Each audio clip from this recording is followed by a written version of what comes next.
Kemudian rawatan kulit dan juga rawatan badan kita. Biasanya kita buang duit banyak untuk beli scrub kan.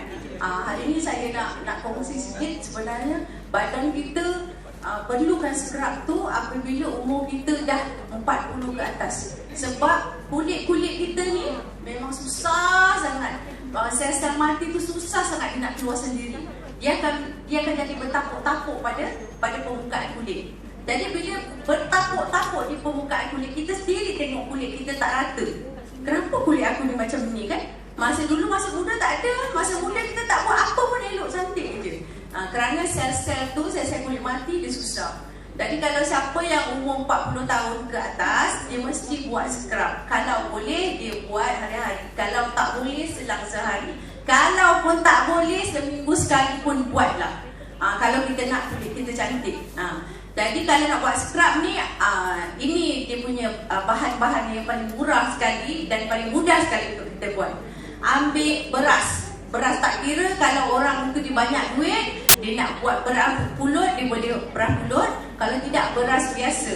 Beras biasa tu kita cuci bersih-bersih, kita jemur. Rajinkan dirilah kan, sebab benda ni murah saja kan. Kita dah jemur satu hari, benda tu semua dah apa ni, dah kering, dah elok sangat kering dia. Kita blend dia, kita grind kan, jadikan halus. Serbuk jangan terlampau halus sangat. Jangan sampai bila kita letak dekat kulit tu pun tak ada terasa kan. Dan kita kena buat halus tapi masih boleh terasa untuk scrub badan kita. Kemudian kita wajib taruh garam. Dan juga kalau kita nak putih ya, tak garam halus. Garam halus itu antibakteria. Kita wajib taruh garam. Dan juga kalau kita nak putih, kita boleh letak susu. Jadi biasanya saya dah blend dah banyak-banyak, saya letak dalam satu balang. Bila kita nak kan baru kita cedok. Kita cedok 3, kalau 3 beras, garam tu 1. 3 beras, garam 1. Kemudian kita nak, kalau kita nak letak tu, kita boleh letak, kita nak letak susu kan. Kita nak cantik kan, kita letak susu. So yang tu lah yang kita buat scrub badan. Mula kita kalau kita nak sabun, kita sabunlah badan kita dulu. Sebab bila kita dah scrub tu, jangan kita scrub baru kita sabun. Tak, kita sabun dulu baru kita scrub. Scrub bersih-bersih, semua bersih-bersih kemudian barulah kita relax. Setelah kita habis dah relax tu, masa badan lembab tu, kita kena sepatutnya kita minyakkan tubuh kita. Kita kena minyakkan. Ya? Susu apa-apa, susu belilah susu baby yang paling murah dari tu. Susu tepung. Jadi macam tak ada susah lah kan. Dari kita tahu macam dekat tu untuk kita mandi tu, ada garam, ada susu, ada tu, dia cedok macam tu je. Kalau misalnya orang tu ada sakit kulit kan, orang tu dia ada sakit kulit, mungkin bagus dia letak sedikit santan. Sebab santan ni khasiat dia banyak sebenarnya.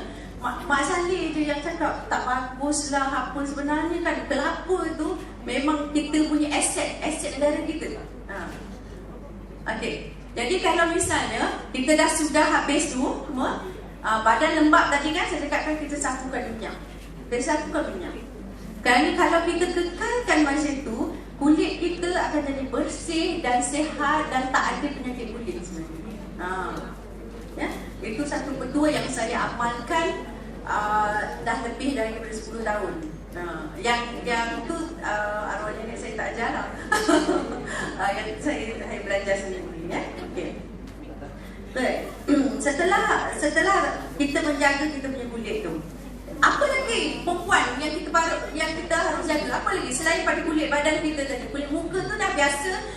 Puan Mazarif pun biasa cakap mesti pakai cleanser, toner, moisturizer, sunblock. Yang itu dah wajib. Setiap perempuan mesti pakai.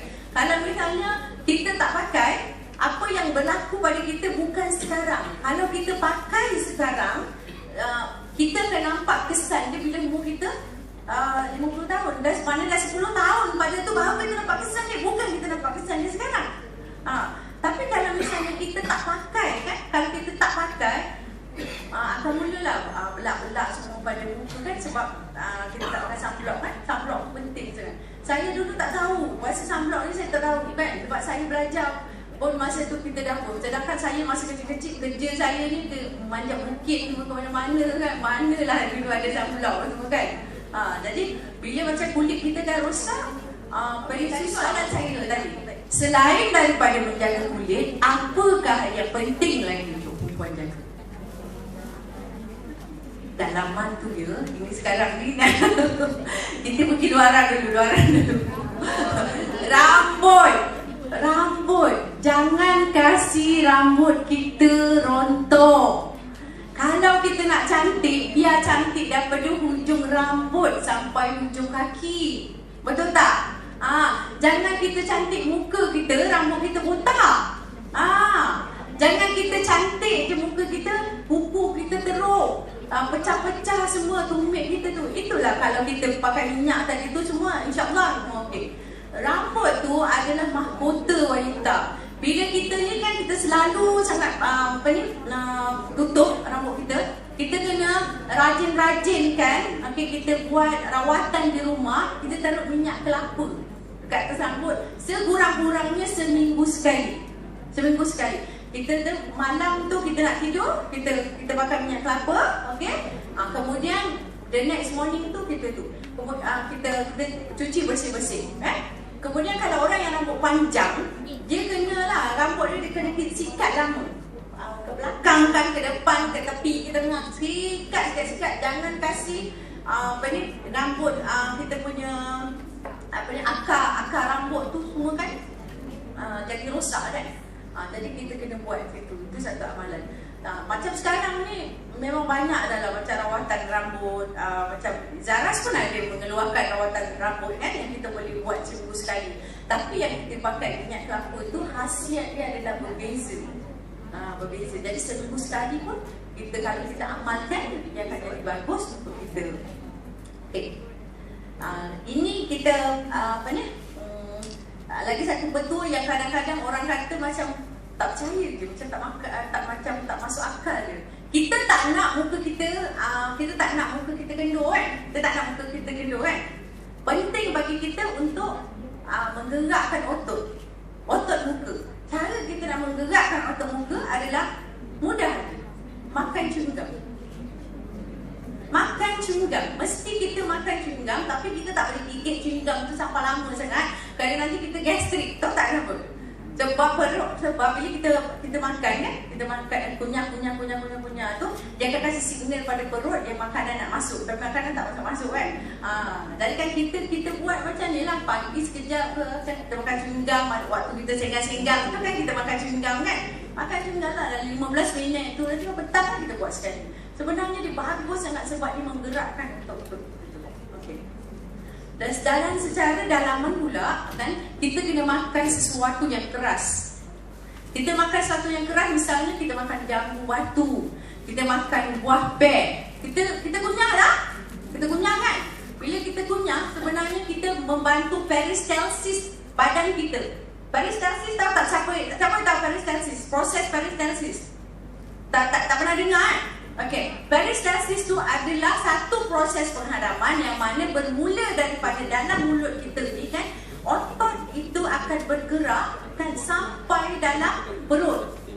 Itu kita panggil peristalsis. Jadi macam ototnya mengembang, menguncur kan.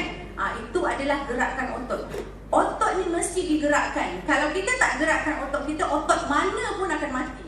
Cuma tengok tangan kiri dengan tangan kanan mana yang lebih kuat, mana yang lebih kental ototnya. Tangan kanan kerana kita tak buat kerja tangan kiri. Kalau orang yang hidal, tangan kiri dia bagus lagi daripada tangan kanan dia. Sama juga peristalsis ni adalah gerakan otot yang perlu kita lakukan. Jadi kita perlu makan benda-benda keras, kita kunyah dia supaya peristalsis kita pun berlaku dengan baik. Bila dengan baik, berlaku dengan baik, maka organ dalaman kita akan jadi baik. Okey. Sebab itu kalau orang yang tak ada gigi, dia tak boleh mengunyah. Bila orang yang tak ada gigi, dia tak boleh mengunyah, dia makan benda-benda yang lembut-lembut. Misalnya dia makan bubur lah, dia memang tak boleh tu dia makannya. Tapi dia akan ada masalah penghadapan. Betul tak? dia makan tu adalah benda yang lembut. Kenapa dia makan benda yang lembut? Dia masih lagi ada masalah penghadaman. Kerana peristalsis dia tu dah jadi semakin menurun. Sebab itu untuk kita cantik, untuk kita sihat, kita kena jaga gigi kita. Siapa yang cek gigi 1 tahun 2 kali? Siapa? Angkat tangan. Seorang, 2 orang, 3 orang. Oh, tak bagus. Yang lepas ni mesti pergi dentist. Kerana gigi itu adalah aset. Gigi itu, gigi kekal kan? Kalau boleh kita janganlah sakit gigi cabut, tak boleh. Kita kena selamatkan satu batang gigi itu, kita kena selamatkan. Dan itu aset kita. Itulah yang untuk sistem penghadaman kita kan. Kalau kita tak ada gigi, bukan saja kita tak ada gigi, kita tak cantik. Bila kita tak ada gigi, sistem kita rosak sebenarnya. Jadi kalau satu gigi kita yang rosak, kan kita kena tampal kan. Kalau terpaksa lah gigi tu dicabut, kata gigi depan atau gigi tepi, gigi taring kan, gigi taring kan dekat tepi kan, gigi taring, satu gigi taring, kalau terpaksa kita cabut, kita kena gantikan dia dengan gigi palsu. Kalau kita tak ada satu gigi palsu, macam pagar, dia akan runtuh semuanya. Kalau tak percaya, tengok satu orang, kita tengok kawan kita hilang satu je gigi. 2 tahun kemudian kita tengok gigi dia yang depan dah start jarang. Lama-lama gigi dia akan naik gitu. Sebab struktur gigi tu. Sebab tu sangat penting untuk kita menjaga gigi kita. Jangan sampai kita ni nak cantik tapi kan gigi semua tak ada. Tak sama kalau kita pakai semua gigi palsu, tak sama. Jadi cuba selamatkan gigi kita, okey. Ada yang lagi yang paling penting sekali. Anda mesti tahu tubuh kita ni, kulit kita ni adalah organ yang paling besar sekali kan? Jadi organ yang paling besar ni, itulah yang memberikan impak yang paling besar juga, kerana dia cepat menunjukkan masalah-masalah pada kulit, especially kekenduran. Kenapa kulit kita kendur? Tak ada elasticity. Elasticity dah tak ada. Kenapa elasticity tak ada? Collagen tak ada. Bukan saja collagen tak ada. Collagen tu memang penting kan. 75% daripada kulit kita terdiri daripada collagen dan elastin. Betul? Jadi dia ni adalah connective tissue. Connective tissue ni maknanya dia memegang. Dia macam net, dia pegang. Jadi bila kita connective tissue kita makin menurun kerana usia, dia bukan kerana collagen itu sendiri turun, adalah juga kerana hormon kita. Kerana ini semua ada kaitan. Bila hormon kita menurun, collagen kita pun menurun. Untuk itu kita kena makan makanan yang boleh membangkitkan kita punya produksi collagen tu tadi. Dan untuk tu ada beberapa makanan yang kita perlu makan. Penting sangat untuk kita makan adalah vitamin C, vitamin A. Vitamin C dengan vitamin A ni dia menjaga collagen kan? Kalau vitamin C dengan vitamin A tak ada, collagen kita susah nak tu. Kemudian kita kena makan makanan-makanan yang mengandungi collagen, yang memang boleh bantu kita dengan lebih cepat. Apakah sumber collagen daripada makanan yang tahu? Siapa tahu? Tak dengar. Tidur ke? Ikan. Sumber makanan laut, ikan. Lagi? Apa dia? Buah-buahan. Buah-buahan tu dia lebih pada vitamin. Jadi dia adalah pemangkit.